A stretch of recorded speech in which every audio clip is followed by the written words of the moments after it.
What is up, familia? Welcome back to the channel. If you're new around these parts, hello, hi, I am Anna, and on this channel we budget and plan till our heart's content. So if that sounds like it's up your alley, go ahead and hit that subscribe button down below, and don't forget to tap the bell so you're notified every time your girl uploads new content. You guys, listen, this is one of the most exciting videos on the channel, you guys. I am like dying, but let me get through the nitty gritty and I promise I will go over the wonderfulness that this video is to me. So you guys may notice I am doing a live talk through. I am not going to do it throughout an entire video. Kudos to those of you who can do that, but I cannot put down stickers and talk. So I'm going to start the video off just for the intro doing a talk through, and then I will transition to a voiceover, but I am going to be doing a memory plan with me with you guys for the week of April 26th through May 2nd. Now, y'all, I know this was not the kit that I showed you guys in my May kit lineup. If you guys missed that video, I'll link it up in the cards. I know I showed you guys a Mother's Day kit from Caress Press for this week because I have a Star Wars kit planned for next week, which is actually Mother's Day, but I changed my mind because for a few reasons. One, I have a couple birthdays that happened this week, and because I'm trying to like bring in birthdays and Mother's Day, I thought this kind of incorporated both in a way. And I was kind of thinking about using this kit for Mother's Day anyway, and I'm just gonna save my Mother's Day kit for next year. So here is the kit, and then I did pick up the extra girls right here, super cute. And then I did pick up the 15mm washi strip. I don't know if I'm gonna use it yet. I'm still debating, we'll see.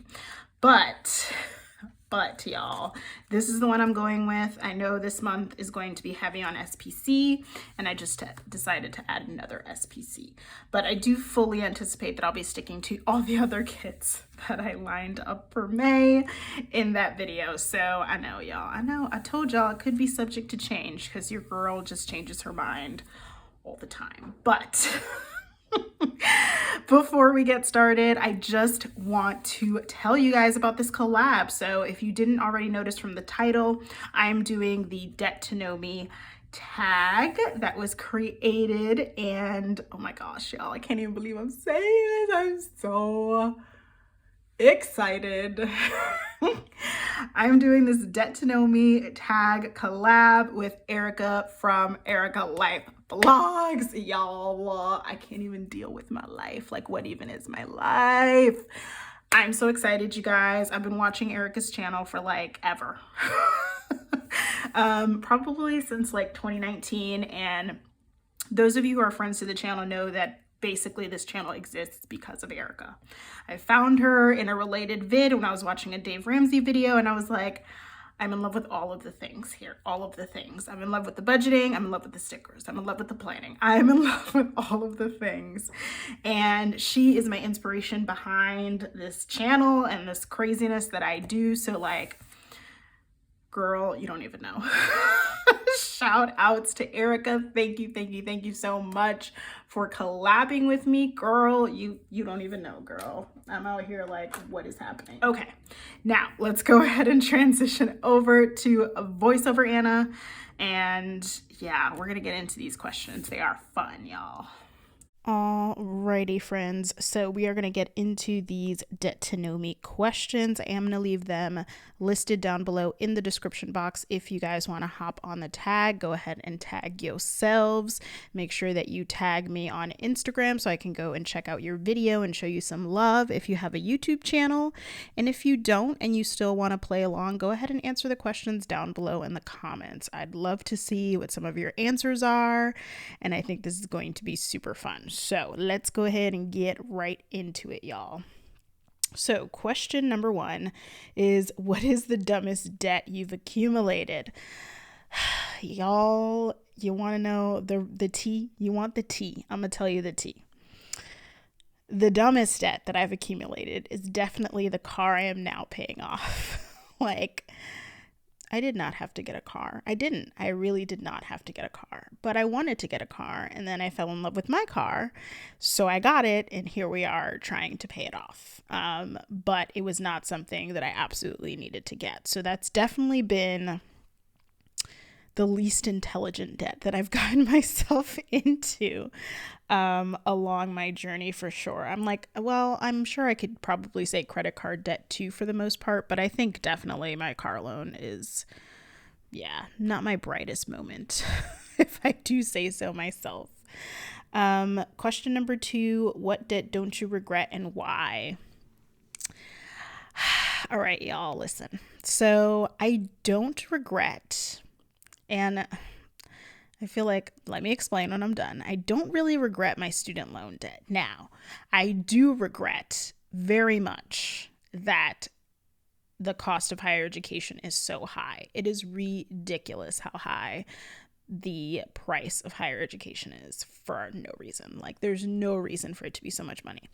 However, I've loved both of my college experiences. For those of you who don't know, I have my bachelor's degree and my master's degree at 2 separate schools, and both of those experiences were amazing. I'd say my bachelor's degree was probably my favorite experience, but even with my grad program, I connected with people that I still talk to.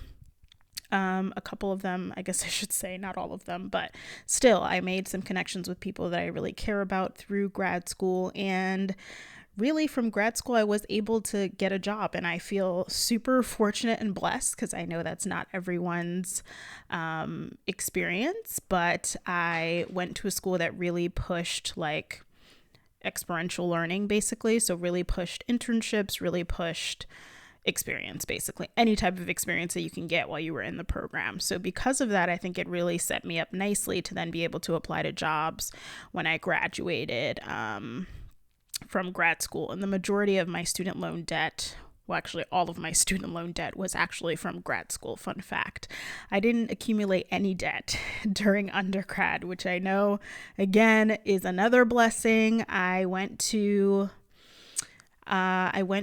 pretty much like a satellite or like a branch of a bigger school that was in my town.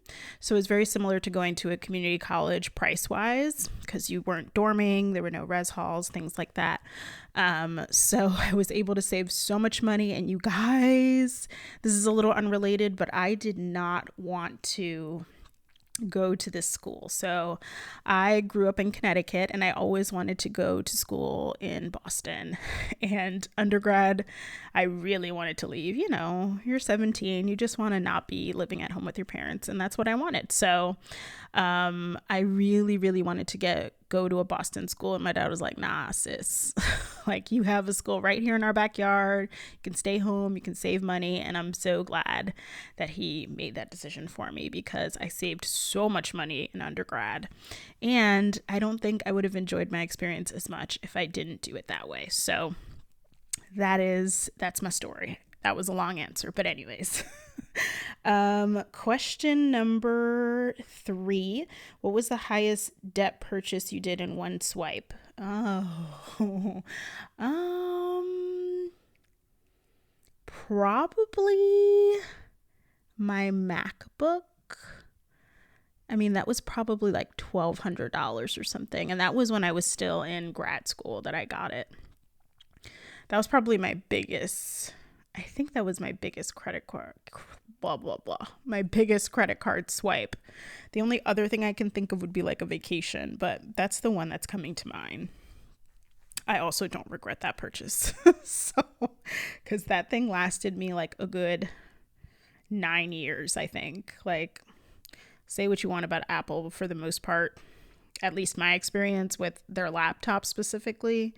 I don't know about their iPhones, but their laptops, they last forever. Actually, even the iPhone, I feel like I had my 7 for a while. So, I don't know. I'm down with Apple. What can I say? Number 4, what was your largest debt number before or on YouTube? My largest debt number was my student loan. It was like $41,000 for that. And that was before I started YouTube. So my largest debt numbers were prior to me starting YouTube. So you guys never actually saw that. Most of you probably didn't see any of my student loan repayment because I paid it off at the beginning of last year, 2020, I think I paid it off. So most of you have joined the channel probably after then, but if you have been here since then and you remember when I still had to pay my student loan, drop a comment down below because I need to know about you if I don't.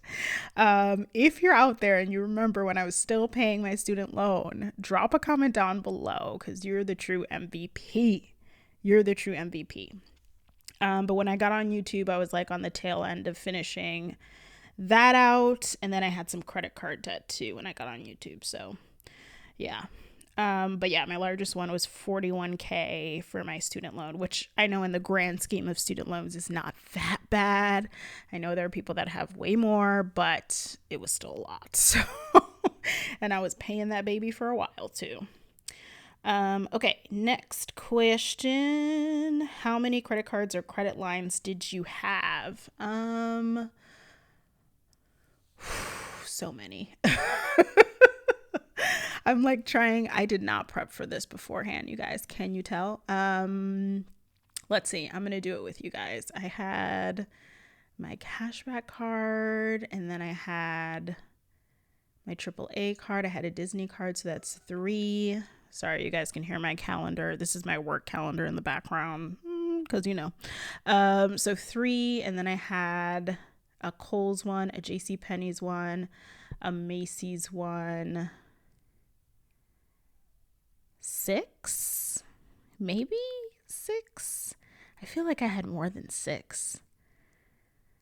Oh, am I missing one? I feel like 6 is what I can remember right now, but I feel like I probably had like 8 or so. So definitely a good amount. All of those were credit cards. I never really understood credit lines. I assume they're basically the same as having a credit card, just you don't have a physical card. It's just like money credit that lives in the ether, I guess. I don't know. I've always had credit cards. So yes, number 6, would you trust yourself again with credit purchases? I want to. Do you see how apprehensively I said that, y'all? I really want to. I strive to be like Tanisha Davis from Fun and Budget. Because y'all, I don't know. I want to because I'd like to, when I pay off like all of my debt, I'd like to live a credit card lifestyle where I can still earn points and rewards and literally like pay everything with it and pay it all at the end of the month consistently without carrying a balance month to month, without paying interest, because that's for the birds. So that's the goal, y'all. But like, I don't know if I'm ready to give myself that amount of freedom yet. I have to have a whole talk with myself. I need to have a come to Jesus meeting with myself to see if I can really do that. Because y'all, let me tell you, you get comfortable when you start like that. And I feel like it's really easy to also, not be able to control it as much as one would think. So maybe, I hope so. Do you like my roundabout way of answering that? All right, y'all, really quick, I want to go back to question 4, which was, what was your largest debt number before on YouTube? So I give you guys my total student loan because that was the highest, but I didn't give you like my total debt number, which I think is what that question was asking. So my student loan was like $41,000, and then I had like probably like $2,000 in credit cards. I'm literally doing the math right now. Do you like how prepared I am? I know you guys love it. I know Erika is going to know her number exactly. Like, she's going to be like, I had this exact amount of debt when I started. And I'm just like, I don't know. I never really have tackled my debt super aggressively, you guys. It just has not been my way. And I don't know. I don't know why that is, but that is a thing. So I had $41,000, and then I had like $2,000. And then I had my car at that point, which I think was like $18,000 or 19K. So somewhere around 60K was probably the highest number as far as my debt goes before YouTube. Yeah, total. Yeah. Right? Yeah. Yeah. And that was definitely before YouTube, because when I started YouTube, I was pretty close to done with paying off my student loan debt. So anyway, sorry. I just wanted to go back and clarify that for y'all. So next question. All right, y'all. Next question is, name a reward or budget item you added back for paying off debt. There really isn't any reward I've given myself for paying off debt. Like, I probably have, but I don't know. Nothing that I can think of. I kind of still try to do things that I enjoy. Everyone's different. So if you're laser focused and tackling debt, I think you're amazing. I just can't do it. Like, real talk. But I would say probably what I've enjoyed being able to add into my budget that I couldn't always is sinking funds. Obviously, as money started to free up, then I could start doing sinking funds more often. Although right now they're dwindling. I need to get back into sinking funds, but I put a pause on that because of the potential move. I'll have an update on that for you guys in an upcoming video. But yeah, it's a whole thing. But anyways, probably sinking funds, I guess, if that counts. Being able to have kind of that extra money to put away. And I feel like sinking funds have just saved my butt time and time again, y'all. So sinking funds, I think, is what I'm going to go with for that. Okay. We've got 2 more questions left. The next one is, what would you tell your younger self to avoid getting into debt in the first place? You don't need all these clothes, girl. You don't need them. They're not worth it. You're going to get bored of them. You're not going to be able to fit into some of them at some point. You guys, when I got my first big girl job, I was still living with my parents, and I would go shopping every weekend. Every weekend. You would swear that I was printing money in the basement, but it was my first big girl job, and I thought I was making bank, y'all, which is not the case. I thought I was making bank at this job, and I was like, this is great. Like, I'm gonna go get stuff. And I was living with my parents, so I didn't have as much, financial responsibility. So I had the disposable income, and I wish, of course, now that I would have done like 1,000,001 other things with that income, but that's a whole nother story. But I would say that's probably what I would have told my younger self. Like, you don't need the clothes. They're not important. Use that to start a business. Use that to invest in yourself. Use that literally for anything else, basically. But what you're using it for. And I don't even know that necessarily contributed to debt per se. I don't think I was really swiping my card for all of that stuff. Because like I said, I had a big girl job and I had less financial responsibilities, but I just feel like I was smarter with my money. I just feel like I wish I would have been smarter with my money at that point. Like, that money could have gone to the debt I had. And my student loan would have been paid off much sooner, and I would have paid less interest. And y'all know. Anyways, the last question is, what do you wish more people knew or understood about your debt-free journey? That it's different for everyone, you guys. I cannot stress this enough. Like, personal finance is indeed personal and different depending on people's situations. You can't impose or expect people to handle their money the same way that you do. Maybe what you're prioritizing right now doesn't work for other people, or the way you budget doesn't work for other people, or what you choose to spend your money on doesn't work for other people, but it doesn't have to work for other people. It has to work for you. And I think that it's so irritating to see others try to impose how they manage their finances on other people. Like, yes, I'm out here, I have this YouTube channel, and I hope that through it you guys are inspired and maybe learn a thing or two and have fun and laugh and things like that. But I'm not in your account. I'm not in your planner. I don't know your situation or your budget or what needs to be taken care of for you, and what needs to be in my budget and what's important to me is not going to be the same to you, or to someone who has a family they're providing for, to someone who's a single mom. You know what I mean? So there are different things that we need to keep in mind. And yeah, those of us who have decided to kind of put our finances and our financial decisions out there for the interwebs, trust me, there's enough angst in that as it is. So just be kind. It's not hard. Like, just be nice. It's really, really easy, actually. Just be nice. It's easy. But anyways, you guys, that has been my Get to Know Me Tag Collab. If you guys want to go ahead and do this tag, I can't speak. If you guys want to go ahead and do this tag on your channels, I will leave the questions listed down below in the description box. Make sure that you tag me over on Instagram. It's just at Cafe with Anna, and I'll be happy to go and check out your video and show you some love. If you guys don't have a channel but want to play along, make sure you drop comments down below letting me know some of your answers to these questions. I had so much fun, you guys. Thank you so much to Erika from Erika Life Vlogs for collabing with me. Don't forget to give this video a thumbs up and subscribe for more budgeting and planning content from your girl. Thank y'all so much for watching, and I'll see y'all real soon. Bye.